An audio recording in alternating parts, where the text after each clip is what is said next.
vocês? Bem-vindos ao penúltimo vídeo do Veda, Vlog Everyday in April. Gente, eu nem acredito que eu consegui gravar um vídeo por dia. No começo eu imaginava assim, tipo, nossa, ia ser muito difícil, mas olha aqui, eu no penúltimo dia eu consegui gravar vídeo todos os dias. Na verdade eu preciso me organizar agora, porque eu preciso colocar todos os vídeos numa playlist, porque a retardada aqui quando foi fazer o upload não colocou na playlist. Mas tudo bem, nem tudo é perfeito, né? Hoje eu vim falar de casamento na Alemanha. Eu vou contar pra vocês como foi a minha experiência me casando aqui na Alemanha. Até porque eu só me casei na Alemanha. Eu não me casei em nenhum outro lugar. Uma pequena introduçãozinha aí pra quem não sabe a minha história.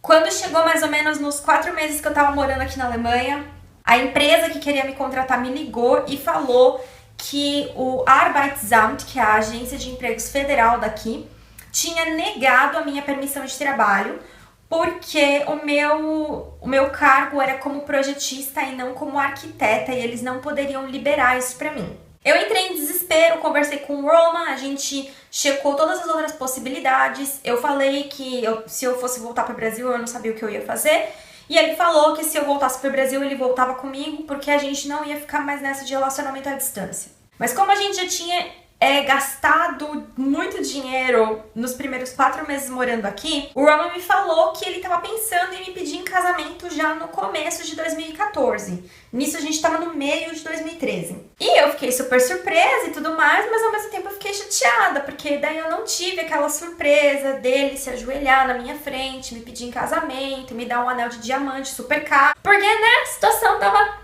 E daí a gente resolveu antecipar o casamento. Ao invés de planejar o casamento para 2014, a gente começou a planejar o casamento naquele mesmo momento.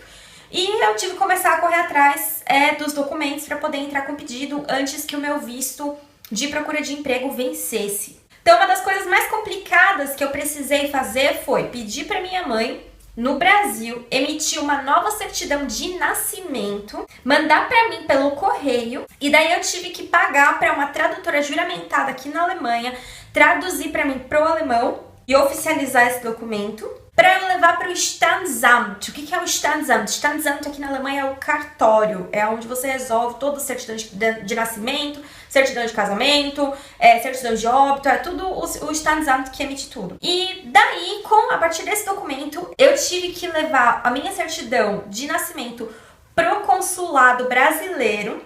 E no consulado brasileiro eu tive que pedir um documento chamado Ledighkeitsbescheinigung, que é praticamente um atestado de solteiro. Era um comprovante que mostrava pra todo mundo que eu era solteira no Brasil e que eu não tinha nenhum vínculo matrimonial com nenhuma outra pessoa no mundo inteiro. Depois de 20 dias ou 15 dias, o meu Ledighkeitsbescheinigung já estava pronto.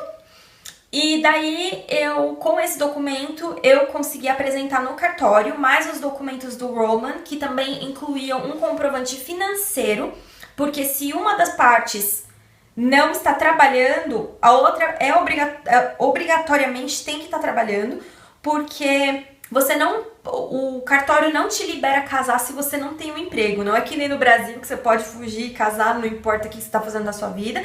Aqui você precisa provar que você tem condições de formar uma família. E aí depois disso o Roman apresentou todos os documentos dele e a gente mandou para a corte, onde eles aprovaram todos os nossos documentos e falaram, tudo bem, esse casal pode casar. E aí, com isso, o Standesamt ligou pra gente e falou, aqui, agora vocês podem escolher a data. A gente precisava pegar a data mais rápida possível, e a data mais rápida, que foi a primeira data que apareceu, que é muita coincidência, foi no dia 27 de setembro de 2013, que foi exatamente 3 dias antes do meu visto vencer. A gente casou no dia 27, dia 31 venci o meu visto, dia 1º de outubro eu comecei a trabalhar. O planejamento do casamento foi uma coisa muito rápida, gente.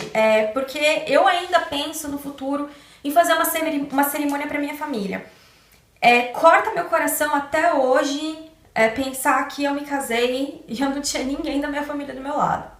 Quando eu vejo essa cerimônia, gente casando e dançando com o pai e tudo mais, assim, eu nunca quis casar na vida, mas poxa, eu tava casando, sabe? Então eu queria ter pelo menos alguém ali do meu lado que falasse português, que me oferecesse apoio, mas não, eu tava no meio de alemães. O Roman teve os amigos dele do lado, os pais dele foram uns amores, uns amores. Eles planejaram tudo e eu nem sabia que ia ter uma recepção realmente depois do casamento. E a gente casou num lugar super lindo, que foi no cartório de Bergisch Gladbach, que é uma arquitetura fabulosa. Eu vou postar umas fotinhos pra vocês verem. E daí eu pedi pra Bárbara, minha amiga da Eslováquia, pra ela ser a minha madrinha. O meu vestido foi super baratinho, eu comprei ele na ASOS. O meu sapato também foi super baratinho, eu comprei ele na ASOS. Mas, apesar de eu não ter tido minha família e os meus melhores amigos ao meu redor, foi um dia inesquecível. Daí, logo depois que a gente se casou, logo depois da cerimônia, fomos todos pra casa dos pais do Roman. E quando eu cheguei lá, na frente da casa deles, tinham várias rosas brancas e várias decorações branquinhas, assim, pra avisar que naquela casa eles estavam celebrando um casamento, uma tradição super, super, super alemã.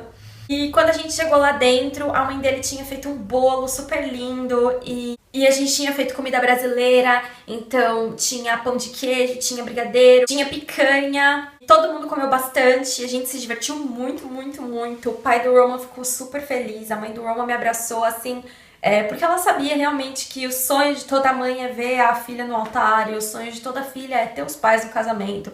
E então eles perceberam o quanto eu precisava de atenção naquele momento e o quanto eu precisava de suporte moral e psicológico para aguentar aquela data. Aí logo depois dessa festa, já era mais ou menos umas 9 horas da noite e a gente resolveu fazer uma coisa que normalmente é um dos meus passatempos favoritos e um dos passatempos do Roman também favoritos, que é ir para um pub irlandês. E daí o Roman foi lá, pegou e ligou para um táxi e falou assim, olha, hoje é nosso casamento, hoje a gente pode. Então ele ligou para um táxi e a gente não pegou metrô, não pegou ônibus, não pegou nada. Foi de táxi e voltou de táxi. Só que quando ele ligou para a companhia de táxi para pedir, o cara falou, olha, não tem um táxi normal, eu só tenho uma limusine, pode ser? Parecia que caiu feito uma luva, sabe? Nossa, tadinhos, eles não tiveram a cerimônia dos sonhos deles, tudo bem, a gente vai mandar uma limusine. E daí uma limusine parou aqui na porta de casa, o cara super simpático, a limusine tinha Wi-Fi, e eu postando no Facebook no dia do meu casamento, usando o Wi-Fi da limusine. É tragicômico, mas foi engraçado, hoje em dia eu dou muita risada com relação a isso. E daí a gente foi pra esse pub irlandês, encontrou mais uns amigos nossos, encontrou a Bárbara lá, e a gente bebeu bastante, se divertiu bastante, e voltamos pra casa, acho que era umas 6 horas da manhã, com a mesma limusine, porque o cara falou, é o casamento de vocês, eu busco vocês depois. E daí, quando a gente tava saindo de lá, ele parou, buscou a gente em Colônia e a gente voltou pra casa. A gente ganhou vários presentes legais na época, de tradição da família, dos amigos da família, da pessoa que tá casando. Eles dão cartões com bastante dinheiro dentro, então assim, todo mundo dá dinheiro, tipo, sei lá, tradição na Alemanha, vamos dar dinheiro, sem problemas pra mim. A gente ganhou também uma viagem pra Berlim, que nós vamos usar essa viagem finalmente agora no verão desse ano. E ganhamos várias outras coisinhas mais, os nossos amigos daqui ofereceram muito suporte, então foi uma coisa assim que você não sentia como se fosse um casamento, você sentia mais como se fosse uma celebração de uma união, mas não toda pomposa e não toda cheia de pressão, cheia de cobrança, que é um casamento. Com a gente foi muito, muito, muito mais leve.